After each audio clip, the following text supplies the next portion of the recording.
नमस्कार. श्री स्वामी समर्थ. मी शर्मिला तुमच्या सगळ्यांचं माझ्या चॅनेलमध्ये अगदी मनापासून स्वागत करते. तुमच्या मनातील सगळ्या चांगल्या इच्छा पूर्ण होत ही स्वामी महाराजांच्या चरणी प्रार्थना करते आणि आपल्या आजच्या नवीन व्हिडिओला सुरुवात करते. अक्षय तृतीयेच्या दिवशी बघा ताईंनो, चुकूनसुद्धा या 4-5 वस्तू आहेत, त्या वस्तूंची आपल्याला खरेदी करायची नाही. त्या वस्तू या दिवशी आपल्याला खरेदी करायच्या नाहीत. या वस्तू ज्या आहेत त्या जर आपण अक्षय तृतीयेच्या दिवशी खरेदी केल्या तर आपल्या घराला दारिद्र्य लागतं, गरिबी मागे लागू शकते, संकट आहे ती येतात, आर्थिक, मानसिक, शारीरिक संकट जी आहेत त्यांची सुरुवात होऊ लागते. म्हणूनच चुकूनसुद्धा आपल्याला अक्षय तृतीयेच्या दिवशी या काही वस्तू आहेत त्या मी जे तुम्हाला सांगणार आहे त्याची खरेदी अजिबात करायची नाही. अक्षय तृतीया 3.5 शुभमुहूर्तांपैकी एक मुहूर्त मानला जातो. या दिवशी बरेचसे लोक खूप काही म्हणजेच वस्तूंची खरेदी करत असतात, नवीन गुंतवणूक करतात, नवीन गोष्टींची सुरुवात करतात, सोनं चांदी करतात, घर बुक करतात, वाहनं घेतात. त्यामुळे अक्षय तृतीयासारखा शुभ दिवस नाही. पण मग अशा शुभ दिवशी जर आपल्याकडून काही चुका झाल्या तर त्याचे वाईट परिणामसुद्धा आपल्याला भोगावे लागतात.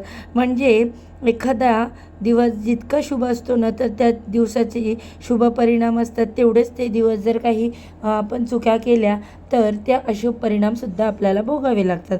आणि मग आपण म्हणतो की माझ्यावर अशी वेळ का आली, का असे दिवस आले, तर याच काही चुका आपल्याकडून होऊन जातात. तर या दिवसाचं वैशिष्ट्य म्हणजे बघा, कोणत्याही शुभ कार्यात शुभ मुहूर्त जो आहे तो आपल्याला पाहायची गरज नाही. हा संपूर्ण दिवस मुळात शुभ आहे. आणि मी जसं सांगितलं, बरेचसे लोक या दिवशी सोनं नाणं खरेदी करतात, गाड्या घेतात. पण अनेक वेळा बघा काय होतं, कळत नकळत किंवा अज्ञानामुळे काही गोष्टी ज्या आहेत त्या आपण खरेदी करतो, ज्यामुळे आपल्या घरात मोठं नुकसान होऊ शकतं. माता लक्ष्मी नाराज होऊन निघून जाऊ शकते. कुठली पण गोष्ट करताना आपल्याला दिवस वगैरे वार वेळ ही पाहूनच आपण काही गोष्टींची खरेदी केली पाहिजे. या दिवशी शुभ गोष्टींची खरेदी केली तर या गोष्टी अक्षय काळ म्हणजे कायम आपल्याकडे टिकतात, म्हणजे कधी संपत नाहीत. सोनं का खरेदी करतात? कारण सोन्याला बघा किती मान आहे. सोनं हे लक्ष्मी स्वरूपात मानलं जातं, म्हणूनच आपण सोनं खरेदी करतो. आणि जेणेकरून सोन्यासारखे दिवस आपल्यावर येतील आणि माता लक्ष्मीचा भरभरून आशीर्वाद मिळेल. तर आता कुठल्या गोष्टी आपल्याला खरेदी करायच्या नाही? सगळ्यात पहिली म्हणजे अक्षय तृतीयेच्या संपूर्ण दिवसभरामध्ये चुकूनसुद्धा तुम्हाला धारदार वस्तू खरेदी करायची नाही. जसं की बघा चाकू, सुरी, त्यानंतर काही इतर वस्तू, कात्री वगैरे अशा धारदार वस्तू ज्या आहेत त्या आपल्याला अक्षय तृतीयेच्या दिवशी खरेदी करायच्या नाही. त्यामुळे माता लक्ष्मीला राग येऊ शकतो, आपल्या कुटुंबामध्ये वादविवाद वाढू शकतात, अशांतता वाढते. आणि घरामध्ये एकदा अशांतता, वादविवाद, भांडणं, कटकटी सुरू झाल्या की मग घरामध्ये कधीही माता लक्ष्मी टिकत नाही आणि तिथे अलक्ष्मीचा वास सुरू होतो. तर त्यामुळे या गोष्टींची नक्की काळजी घ्या. त्यानंतर लोखंडी किंवा ॲल्युमिनियमच्या वस्तू अक्षय तृतीयेच्या दिवशी बघा, ज्या सोने चांदी खरेदी करणं हे शुभ मानलं जातं, पण आपल्याला या दिवशी ॲल्युमिनियम आणि लोखंडाच्या ज्या वस्तू आहेत त्या खरेदी करायच्या नाहीत. त्याऐवजी तुम्ही बघा पितळ, त्यानंतर तांबं, सोनं चांदी यांची वस्तूंची खरेदी केली, या धातूंची, तरीही चालू शकते. पण तुम्हाला लोखंड आणि ॲल्युमिनियम जे आहे तर ते खरेदी करायचं नाही. त्यानंतर काळ्या रंगाच्या वस्तू शक्यतो किंवा तामसिक ऊर्जा असते या रंगामध्ये, काही वेळा नकारात्मकतेचं प्रतीक आपण त्याला मानतो. बऱ्याचशा पूजांमध्ये म्हणजे जवळजवळ 99% पूजांमध्ये काळा रंग जो आहे तो वर्ज केला जातो, आपण तो वापरत नाही. म्हणूनच 1-2 बोटांवर मोजणे इतके पूजा आहे ज्यामध्ये काळा रंग घातला जातो. आणि काळ्या रंगामध्ये नकारात्मकता जास्त असते. अशुभ गोष्टी ज्या आहेत तर त्या काळ्या रंगाकडे जास्त आकर्षित होतात. आणि काळा रंग जो आहे तो थोडाफार म्हणजे नकारात्मकतेचं एक प्रतीक मानलं जातं. तर त्यामुळे अशा शुभ दिवशी आपल्याला ज्या काळ्या रंगाच्या वस्तू आहेत त्या घालायच्या नाही, शक्यतो खरेदी करायच्या नाहीत. त्यानंतर काट्याचं रोपटं, जर तुम्ही अक्षय तृतीयेला एखादं काट्याचं रोपटं किंवा झाड खरेदी करून आणलं तर त्यामुळे तुमच्या घरामध्ये वास्तुदोष निर्माण व्हायला लागतो, घरामध्ये नकारात्मकता वाढते, मग माता लक्ष्मी तिथून निघून जाते आणि आर्थिक समस्यासुद्धा खूप मोठ्या प्रमाणामध्ये वाढतात. बघा, प्रत्येक झाडाचं काहीतरी महत्त्व असतं. जसं आपण तुळशीची पूजा करतो, औदुंबराला प्रदक्षिणा घालतो, पिंपळाच्या झाडाची पूजा करतो त्याचप्रमाणे अक्षय तृतीयेच्या या शुभ दिवशी तुम्ही काट्याचं रोपटं जर एखादं छोटंसं कारण काय पण आपल्याला सुट्टी वगैरे असते, मग आपण त्या दिवशी नर्सरीत जातो, चुकून नकळतपणे आपल्याकडून या चुका होऊन जातात आणि अक्षय तृतीयेच्या दिवशी तुम्हाला एक काट्याचं रोपटं वगैरे असं खरेदी करायचं नाही. ठीक आहे. त्यानंतर पुढची गोष्ट म्हणजे लाकडी वस्तू.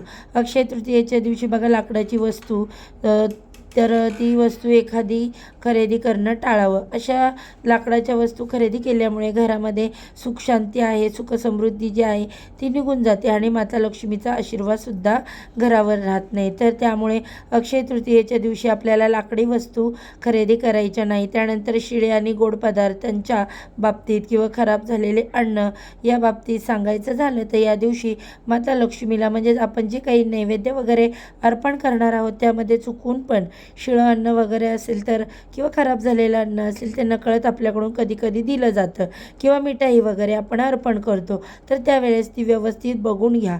कारण अशा जर वस्तू आपण अर्पण केल्या तर देवांना जे आहे तर ते नाराज होतात आणि त्यामुळे जे काही वस्तू आपण अर्पण करतो किंवा जे खाणं आहे वस्तू ज्या आहेत खाण्याच्या किंवा मग आपण नैवेद्यामध्ये काही ज्या वस्तू अर्पण करतो त्या चुकून या ज्या आहेत तर त्या खराब असू नये.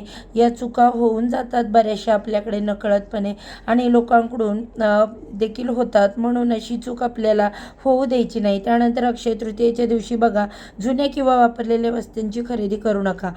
त्या दिवशी नवीन गोष्टींसाठी आपण सुरुवात करतो, त्यासाठी हा दिवस शुभ मानला जातो. पण जुने कपडे म्हणा किंवा जुन्या इलेक्ट्रिक वस्तू, सेकंड हँड वस्तू, काही वस्तू वगैरे खरेदी करू नका. नंतर बघा शेवटी किती केलं तरी आपण पैसे देऊन नवीन आणल्या तरी त्याची पूजा केली तर त्या कोणत्या तरी वस्तू जाऊन आलेल्या कोणाच्या तरी घरी जाऊन आलेल्या असतात, तर त्या कोणीतरी वापरलेल्या असतात. त्यामुळे ती वस्तू जी आहे तर ती सेकंड हँड असते, ती वापरलेली असते. त्यामुळे अशा पवित्र दिवशी तुम्ही सेकंड हँड वस्तूंची खरेदी करू नका, ते चुकीचं मानलं जातं आणि देवी माता लक्ष्मीचा आशीर्वाद मग आपल्यावर राहत नाही आणि बऱ्याचशा अडचणी संकट जी आहेत तर ते यायला लागतात. तर बघा अशा प्रकारे अक्षय तृतीयेच्या दिवशी तुम्हाला प्लॅस्टिकच्या वस्तू, त्यानंतर काळे कपडे, धारदार वस्तू या गोष्टी घेणं टाळायचं आहे. ॲल्युमिनियमच्या वस्तू या दिवशी बघा तुम्हाला पैसेसुद्धा उधार घ्यायचे नाहीत. बघा आपण ज्यासाठी एवढे कष्ट करतो, त्यासाठी झटतो, मेहनत करतो, ती म्हणजे आपली लक्ष्मी म्हणजेच पैसा. तर तो पैसा अशा शुभ दिवशी कोणालाही उधार वगैरे देऊ नका. त्यामुळे तुमच्याकडे एखादी व्यक्ती येते आणि म्हणते एमर्जन्सी आहे आणि तुम्हाला खरंच माहीत आहे की काहीतरी हॉस्पिटलायझेशन वगैरे आहे किंवा काहीतरी एमर्जन्सी आहे, तर तुम्ही ते पैसे दिल्यामुळे त्याचं काहीतरी भलं होणार आहे. पण काही लोकांना बघा सवय असते, काहीतरी उगाच पैसे वगैरे उधार मागतात अशा शुभ दिवशी. तर अजिबात ही चूक करू नका. आपली लक्ष्मी दुसऱ्याच्या हाती आपण देऊ नका, असं काहीतरी देताय असं करू नका आणि संध्याकाळच्या वेळेस तर कधीच आपण पैसे वगैरे कोणाला उधार द्यायचे नाहीत. बघा शुभ दिवशी काही शुभ गोष्टी जशा आपल्याला लाभ होतो तसंच काही चुकीच्या गोष्टी या अशुभ गोष्टी आपल्याकडून घडल्या तर त्याचा परिणामसुद्धा होतो, असाच म्हणजे दुष्परिणाम होतो. अक्षय तृतीयेच्या दिवशी आपल्याला या काही नियमांचे पालन करायचं आहे. काही चुका आपल्या हातून होऊ द्यायच्या नाही, जेणेकरून मग अक्षय तृतीयेचं संपूर्ण फळ आपल्याला मिळतं. तर बघा ही अत्यंत महत्त्वपूर्ण माहिती मला तुमच्यापर्यंत पोचवायची होती. माहिती तुम्हाला आवडली असेल व्हिडिओला लाईक करा, चॅनलला सबस्क्राईब करा आणि व्हिडिओ तुमच्या मित्रपरिवारांसोबत भरपूर प्रमाणात शेअर करा, म्हणजे त्यांना देखील या माहितीचा फायदा होईल. आणि चॅनलवरती पहिल्यांदा नवीन आला असाल तर नुसता चॅनलला सबस्क्राईब करू नका, तर बाजूला असणारे बेल आयकॉन देखील प्रेस करा. चला तर मग धन्यवाद सर्वांना. श्री स्वामी समर्थ.